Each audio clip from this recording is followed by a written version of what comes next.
અને વરસાદ આવે છે ને એટલે આવે છે તો મજા. અને મને છે ને વરસાદ ગમે ખરો, પણ વરસાદમાં પલળવાનું થાય ને એ મને ના ગમે. એટલે ગાડીમાં છીએ એટલે વાંધો નહીં, મજા આવે છે.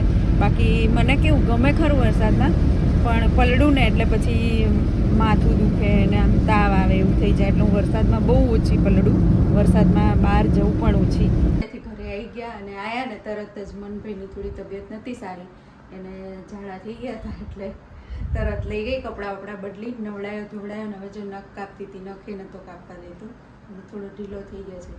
ખાલી હું એક દિવસ બહાર ગઈ હતી તો એને ખબર પડી ગઈ કે આજે મમ્મી નહીં, એટલે એને થોડીક તબિયત ઢીલી થઈ ગઈ હતી. ને એને તો થઈ ગઈ હતી પણ બાને થઈ ગયું હતું, બાને તબિયત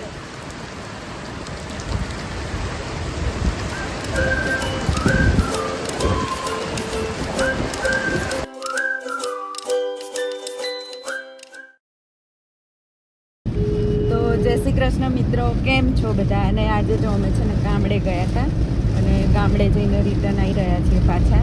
અને વરસાદ પણ એવો આવે છે, સિઝનનો એમ કહીએ ને પહેલો વરસાદ, એટલે આમ બહાર ગયા છે ને વરસાદ આવે એટલે એટલું મસ્ત વાતાવરણ લાગે છે ને મજા આવે છે. કેવો છે વરસાદ? સરસ સરસ.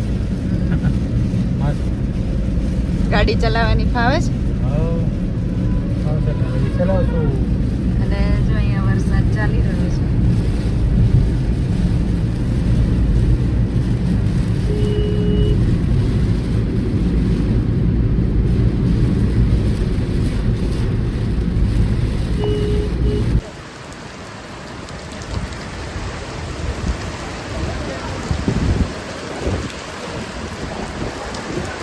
અને વરસાદ આવે છે ને એટલે આવે છે તો મજા. અને મને છે ને વરસાદ ગમે ખરો, પણ વરસાદમાં પલળવાનું થાય ને એ મને ના ગમે. એટલે ગાડીમાં છીએ એટલે વાંધો નહીં, મજા આવે છે. બાકી મને કેવું ગમે ખરું વરસાદમાં, પણ પલળું ને એટલે પછી માથું દુખે ને આમ તાવ આવે એવું થઈ જાય. એટલે હું વરસાદમાં બહુ ઓછી પલળું, વરસાદમાં બહાર જવું પણ ઓછી. પણ આજે તો અચાનક ગયા છીએ અને વરસાદ આવી ગયો છે. પણ ગાડીમાં બેઠા બેઠા તો વરસાદ જોવાની બહુ મજા આવે છે. એકદમ લીલું છમ બધું દેખાય છે અને મસ્ત વરસાદથી જાણે ઝાડવા હોય નહીં લીધું હોય અને મસ્ત વરસાદમાં ખુશ થઈ ગયા હોય ને એવા લાગે છે.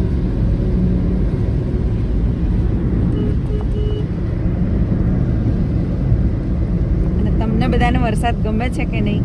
વરસાદ તો જરૂરી જ છે, આવો જ જોઈએ, કેમ કે વરસાદની બધા ખેડૂતો રાહ જોઈ રહ્યા છે. અને વરસાદ આવે તો આપણે બધાને સારું જ છે.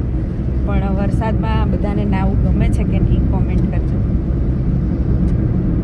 ત્યાંથી ઘરે આવી ગયા અને આવ્યા ને તરત જ મનભાઈની થોડી તબિયત નથી સારી, એને ઝાડા થઈ ગયા હતા એટલે તરત લઈ ગઈ, કપડાં વપડા બદલી, નવડાયો ધોવડાયો. અને હવે જો નખ કાપતી હતી, નખે નહોતો કાપવા દેતો અને થોડો ઢીલો થઈ ગયો છે.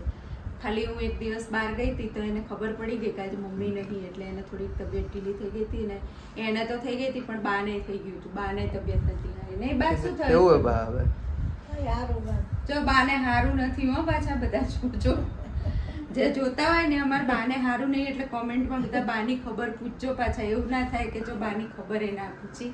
અને અમારે કાલ જવું પડે એવું હતું, થોડુંક કામ હતું એટલે ગયા હતા.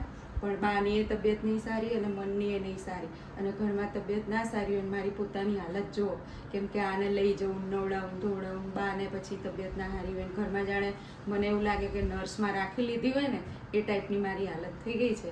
અને તમે બધા કોમેન્ટમાં જણાવજો કે બાને, બાની એ ખબર પૂછજો ને મનની એ પૂછજો. અને મનના વિડીયો તમને કેવા લાગે છે કહેજો, તો મનના આગળ હવે એની ચેનલમાં મૂકવાના છે તો હું બનાવીશ. મન, બધાને કહી દે તારી તબિયત કેવી છે બેટા?